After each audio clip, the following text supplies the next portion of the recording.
On nous informe que tout est fait prêt pour que nous puissions vivre quelques instants phares de l'intervention d'hier du chef de l'État. Ce fut la dernière intervention, l'intervention de fin de mandat. Il y en aura d'autres, mais avec sa casquette de chef de l'État, c'était son adresse ultime. Mesdames, Messieurs, avec la permission de la régie, nous allons suivre ce bout d'intervention. Nous avons construit le pays pour le hisser au niveau que nous avons pu, avec la grâce de Dieu, le Père Céleste. L'œuvre a été ardue et n'a pu être réalisée sans des insuffisances, pour lesquelles je demande d'ores et déjà, avec beaucoup d'humilité, votre indulgence.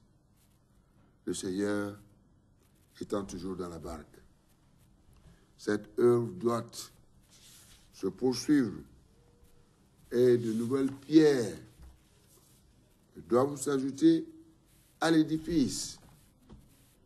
Elle se fera à partir du 6 avril 2016 à 01, avec une nouvelle équipe dirigée par le président Patrice Talon, que je félicite une fois encore et à qui je souhaite la réussite totale à la tête de notre pays.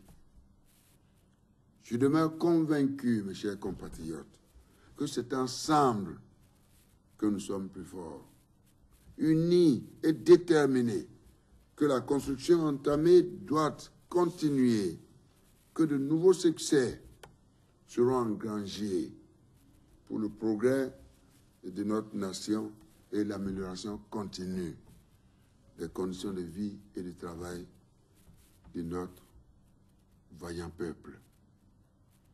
Très chers frères, très chères sœurs, cultivons encore et toujours la paix, l'unité et la concorde nationale.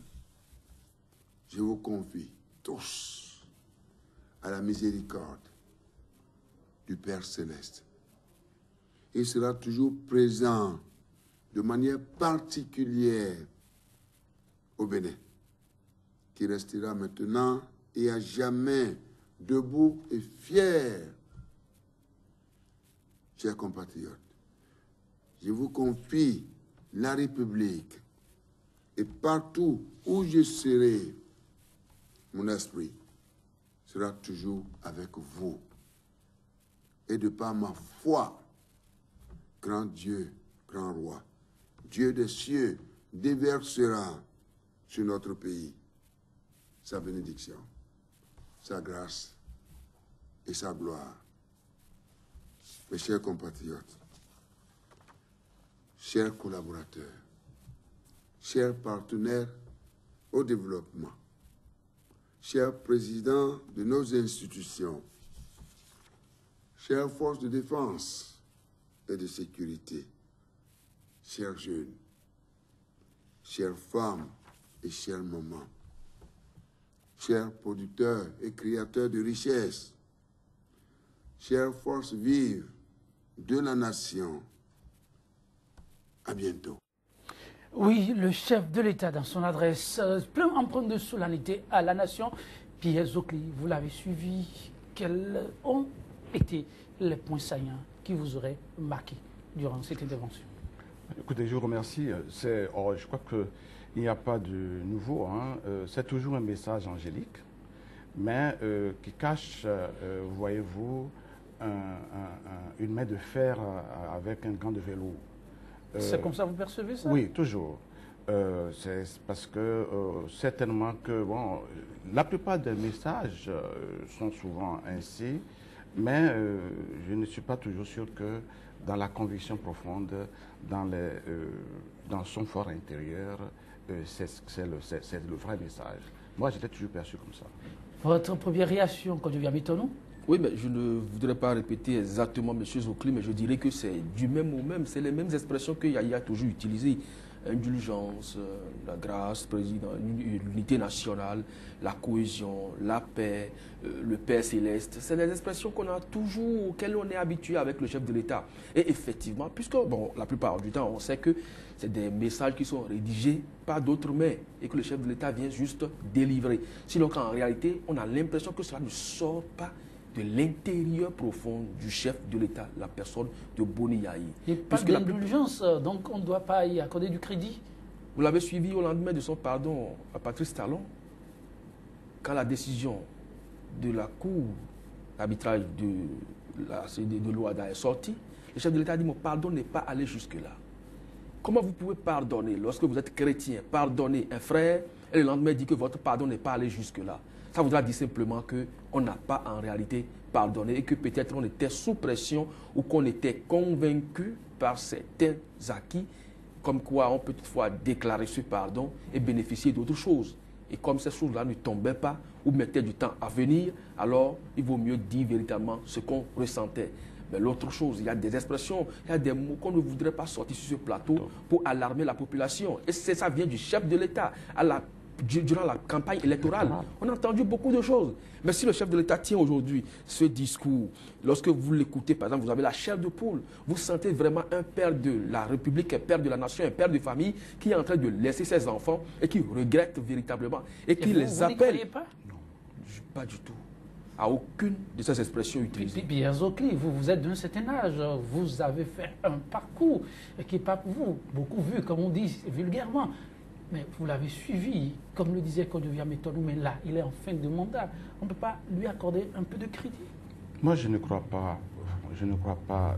D'ailleurs, je vais vous dire, comme l'a dit Metonou, je suis contre la rédaction des discours.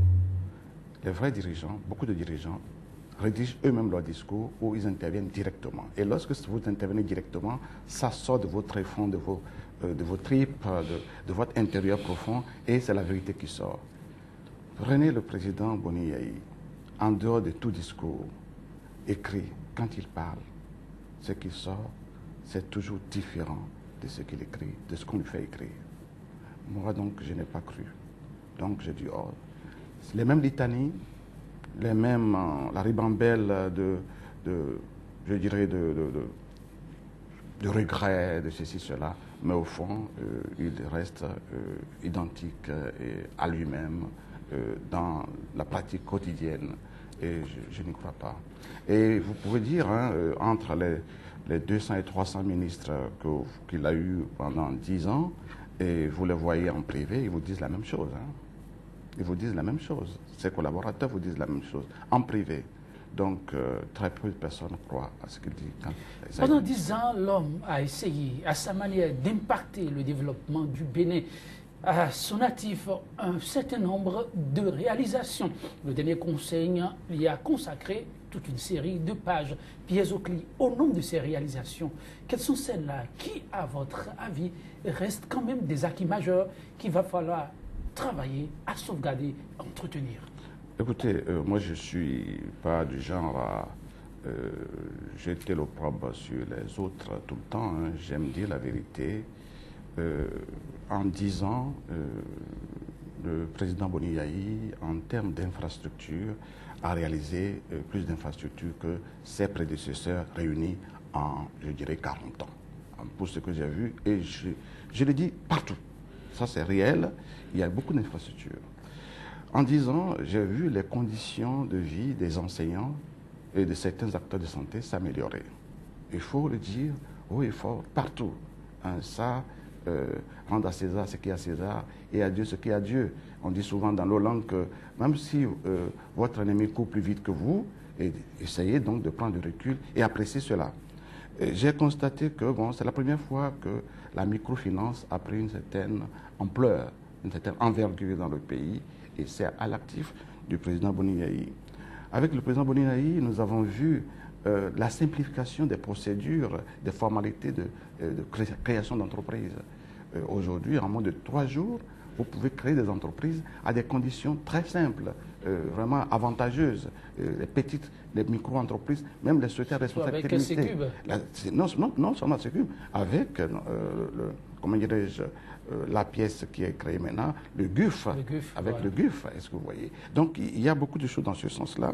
Et il faut également dire qu'avec lui, il y a eu un impact fort de ces actions sur l'emploi des jeunes, des initiatives publiques d'emploi. Hein, l'ANPE a pris de l'ampleur, a pris de l'importance avec beaucoup de jeunes qui... Je ne dis pas que l'État doit créer les emplois, mais il y a eu beaucoup d'initiatives dans ce domaine. Donc Yaya Boni a apporté son énergie, son engagement.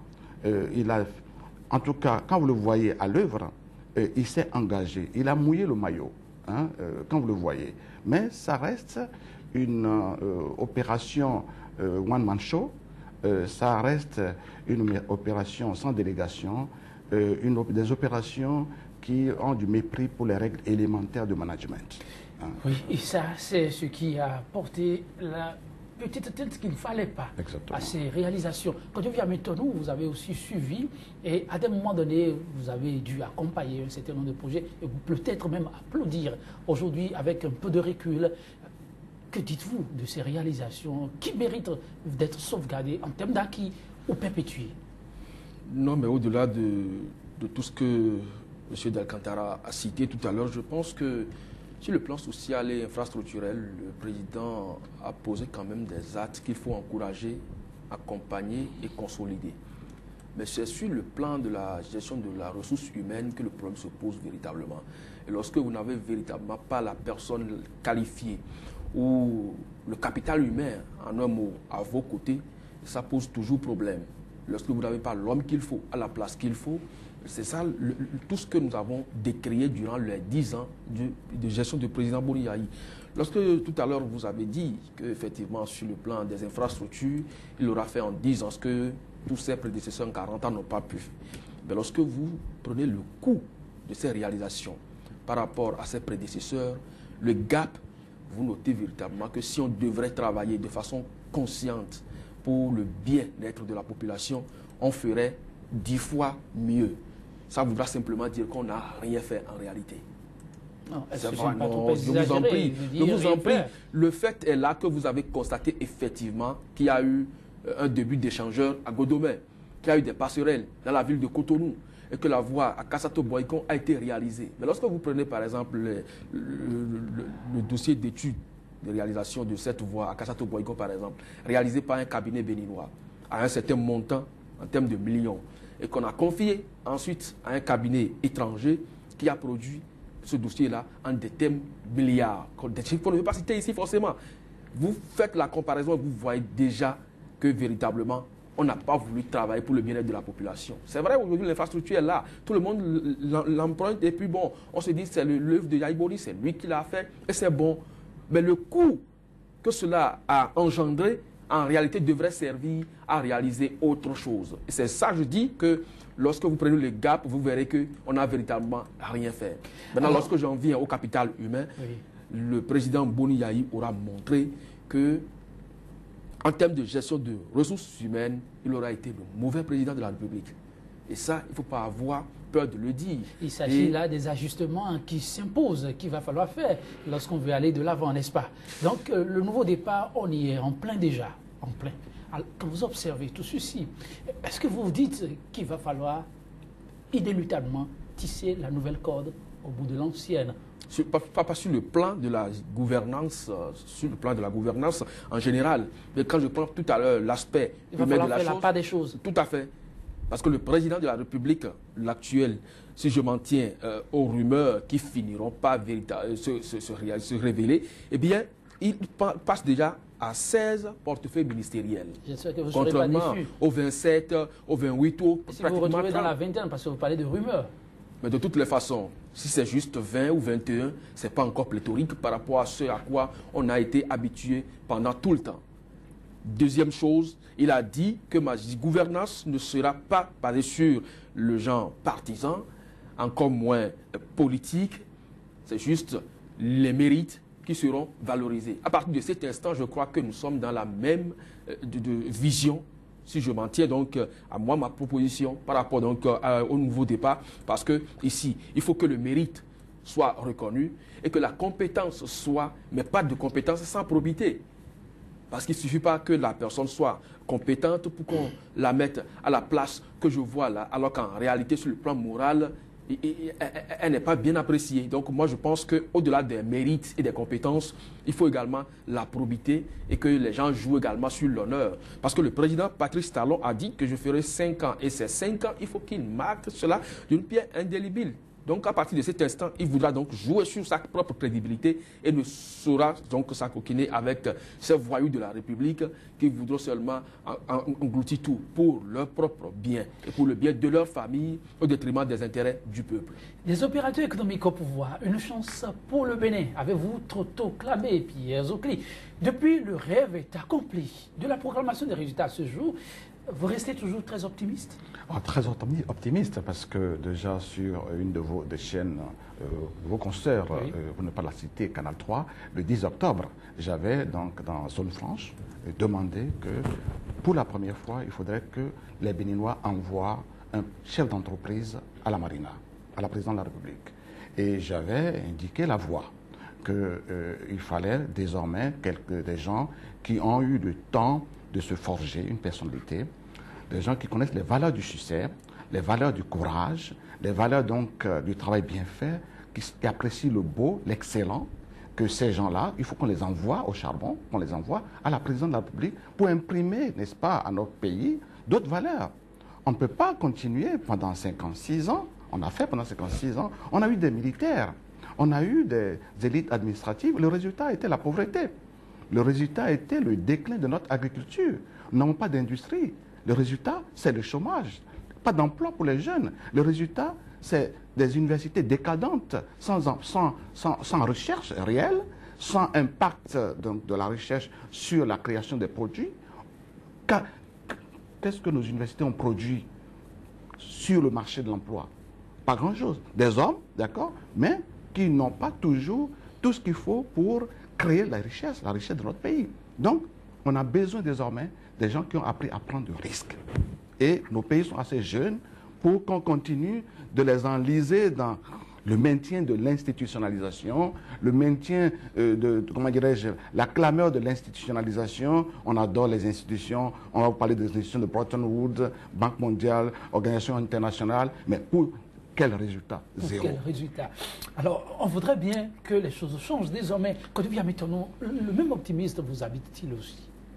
Oui, mais vous savez, lorsque vous prenez le projet de société, aussi bien du candidat Sébastien Germain à Javon, tout comme le président élu Patrice Talon, vous voyez bien sûr la place qui est accordée à la jeunesse. Quand je dis jeunesse, c'est tout ce qui touche à l'emploi et au bien-être de tous. Parce que la jeunesse constitue le fer de lance. Et qu'il y a un jeune dans sa famille et qui travaille, c'est toute une chaîne qui est alimentée. À partir de cet instant, moi je crois que ces créateurs d'emplois et de richesses en même temps, puisque c'est eux qui sont les pourvoyeurs de l'État, lorsque ceux-là ne payent pas les taxes et autres, vous, salariés de la République, vous n'aurez pas vos salaires. Donc c'est ceux-là qui donnent donc à l'État la machine financière pour faire fonctionner donc l'administration publique. Et si ceux-là, aujourd'hui, accèdent à la magistrature suprême, c'est une chance dans la mesure où ils sauront quoi placer et où véritablement pour que l'on puisse avoir de la richesse.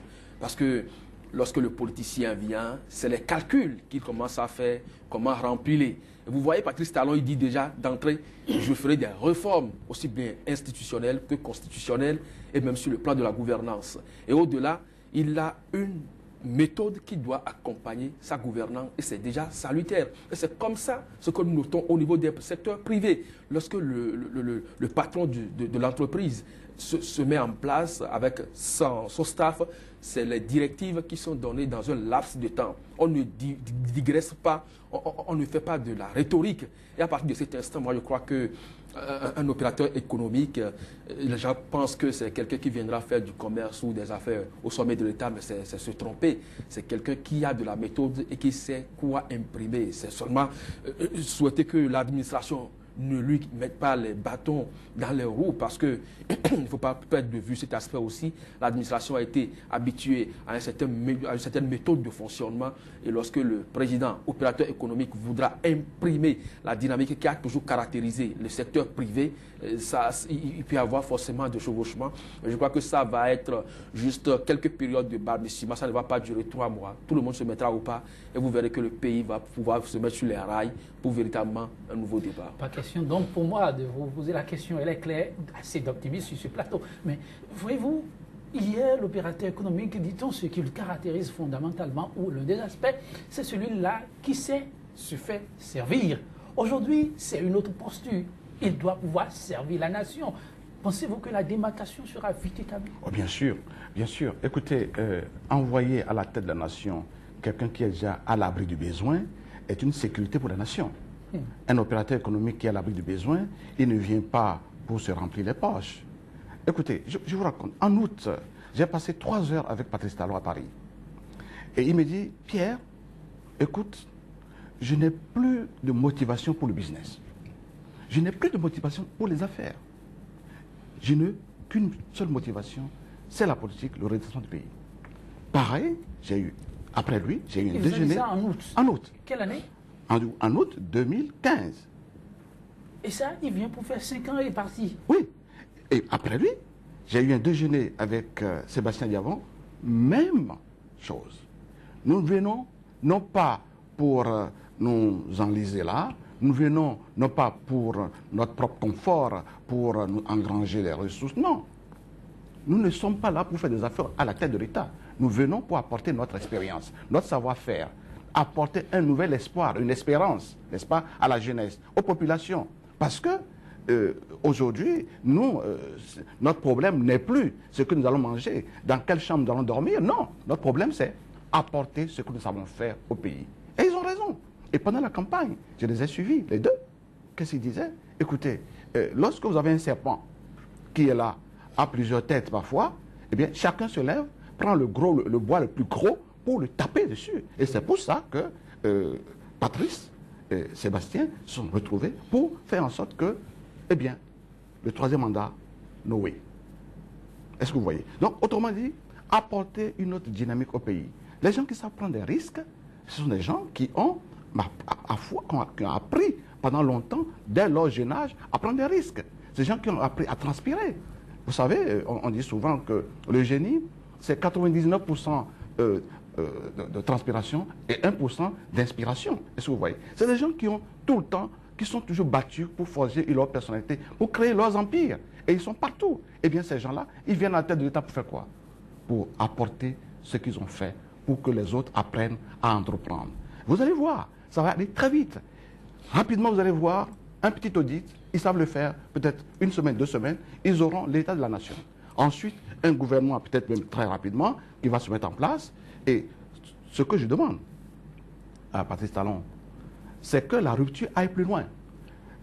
Les Béninois l'ont envoyé à la tête du pays, un chef d'entreprise. Eh bien, nous voudrions que, au niveau du gouvernement, eh bien, nous ayons également des chefs d'entreprise, des opérateurs économiques. Comme ça, le dialogue, les échanges seront plus fructueux. Il ne faudrait pas qu'on passe du temps à faire encore beaucoup de pédagogie. Parce que nous avons environ plus de 200 experts comptables dans ce pays. Mais que Patrice Talon nous envoie 4 au gouvernement. Nous avons beaucoup d'ingénieurs qui ont leur propre entreprise, mais qui nous envoient 4 au gouvernement. Et qui nous envoient des opérateurs économiques. Ces gens-là ne vont pas tâtonner. C'est des gens qui sont brillants, qui ont une expérience. Ils ne vont pas chercher de midi à 14 heures. Ils ne vont pas chercher à la Banque mondiale, au FMI, et à l'UEMOA ou à la CEDEAO. Ils ont des solutions. Ils ont la pratique du réflexe, comment dirais-je, automatique pour vite opérer. Ils ont l'expérience de la rapidité, de la célérité, de la prise de décision. Ce pas des gens qui vont encore créer des commissions qui vont traîner, créer des groupes de travail, etc., etc. Ils ont des équipes, ils savent travailler vite. Et c'est de ça que le pays a besoin. Parce que la célérité. La célérité. Pour avoir des résultats concluants. Exactement. Le nouveau départ, tout compte fait, est désormais face à son destin. Au départ, un seul projet de société pour Patrice Talon. Aujourd'hui, président, l'homme détient entre ses mains plus d'un quart porté au second tour par une alliance. une force ou une faiblesse, tous ces projets de société. On cite en l'occurrence celui de Sébastien Adjavon venir en deuxième position, Ablaye Biochane et René Koupaki. C'est vrai, assez de similitudes dans les projets de société. Mais pouvoir fédérer tout ceci, facile à faire? Non, mais il y a des points de jonction et vous savez que celui qui est en train de prendre aujourd'hui les rênes du Bénin n'est pas venu là les bras branlants. Il a forcément un dossier en main. Alors il doit pouvoir étudier. Je parlais tout à l'heure de priorités. Patrice Talon en 5 ans ne pourra jamais tout faire pour le Bénin.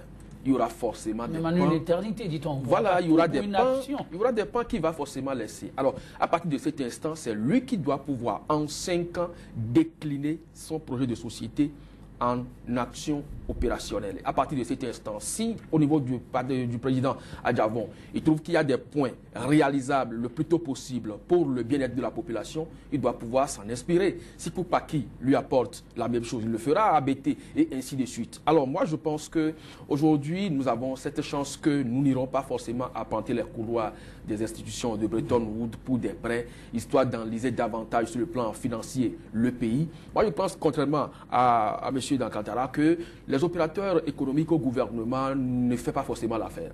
Moi, je demanderais plutôt au président Patrice Talon de faciliter davantage la création d'emplois.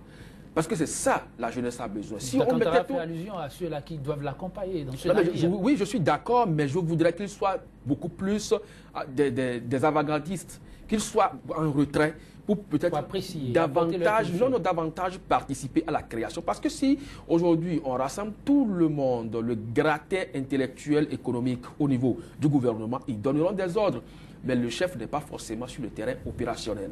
Moi, je pense plutôt que ceux-là seront beaucoup plus opérationnels dès qu'ils seront sur le terrain de la création de l'emploi. Et si la jeunesse trouve davantage son tremplin à travers cette création d'emplois, je crois que le président de la République sera soulagé et pourra donc davantage travailler à asseoir une base sur laquelle du moins son prédécesseur doit pouvoir donc se fonder pour davantage donner un souffle à nouveau à l'économie nationale. Donc le président de la République a intérêt à faciliter la création de l'emploi et à s'entourer de cadres compétents qui feront donc respecter leurs décisions. Parce que lorsque la parole de l'autorité ne fait pas office de droit devant les administrés, ça pose problème. Et c'est à ça, pendant 10 ans, on a été habitué. On ne respecte plus la signature de l'autorité, on ne respecte plus les paroles de l'autorité et tous les citoyens se retrouvent complètement floués parce que la confiance placée en celui-là, en qui peut-être déjà en 2006,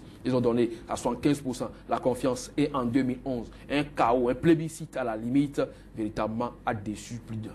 Oui, Dankantara, la déception était au rendez-vous et maintenant il faut veiller à ce que ce ne soit pas pareil. Mais Boniaï est quand même omniprésent, même s'il y a eu quelques failles. Ça n'a pas été aussi pour quelque chose de bien pour cette nation?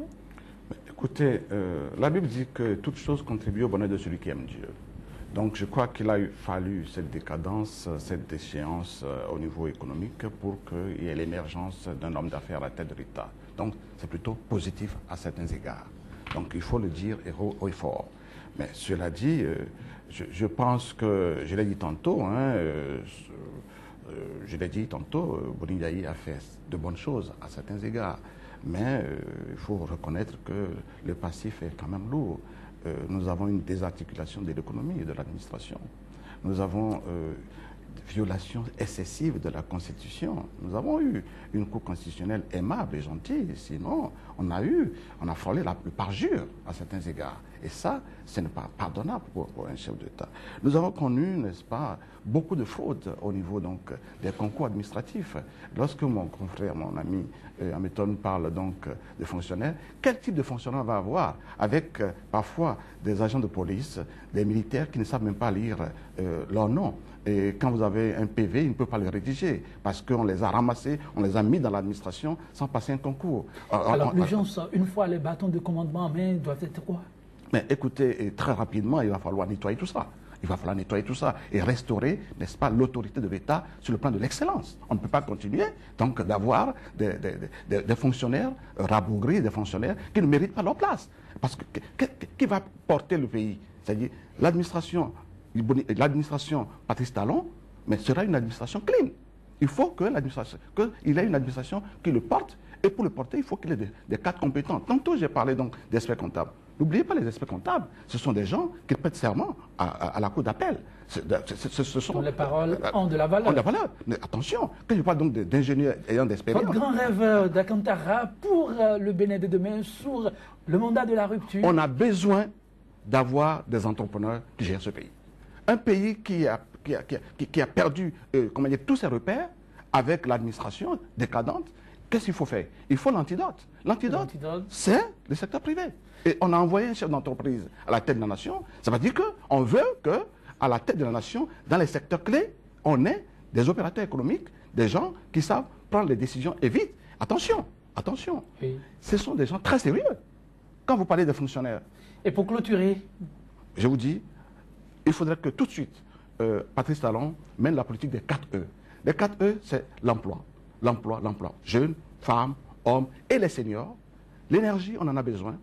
L'éducation. Et puis, nous avons besoin aussi de la valorisation des ressources humaines. Et tout ce qui concerne, je dirais, la santé, il faut mettre le paquet dans ce domaine. Quand je viens, mettons-nous très rapidement. Oui, mais moi je pense que pour assainir l'administration, il a besoin de l'accompagnement de la société civile et des acteurs, les acteurs sociaux. Parce qu'il y a ces farfelus, ces paresseux tapis dans l'ombre aujourd'hui au niveau de l'administration qui ne voudront pas se laisser faire et qui bénéficieront peut-être de l'accompagnement d'une certaine classe politique pour commencer donc à constituer des fronts pour les réformes que le président entend mettre en place. Je crois que le moratoire, il doit forcément en a besoin. Ça va durer au plus 3 mois et on va commencer par mesurer l'homme à ses actions. Et à partir de cet instant, que tous se mettent donc en ordre de bataille pour véritablement que le Bénin, le train Bénin puisse se relever et se mettre sur les rails, histoire de lui donner un nouveau départ. Quand je viens maintenant, Pierre Ocli, merci de nous avoir accompagnés durant cette émission de Mai un autre jour pour un autre rendez-vous 100% Bénin, numéro 2 sur 6 avril 2016, date inoubliable désormais pour le peuple béninois. Nous le bouclons sur cette pensée de JFK, l'un des grands hommes ayant marqué l'histoire du monde. Ne demande pas ce que ton pays peut faire pour toi. Demande ce que tu peux faire pour ton pays, d'ici John Kennedy, qu'on n'oubliera pas de sitôt. Quant à moi, je m'engage à vous servir chaque fois que cela s'impose. Mesdames, Messieurs, prenez soin de vous. À lundi sur cette même tribune. À très vite.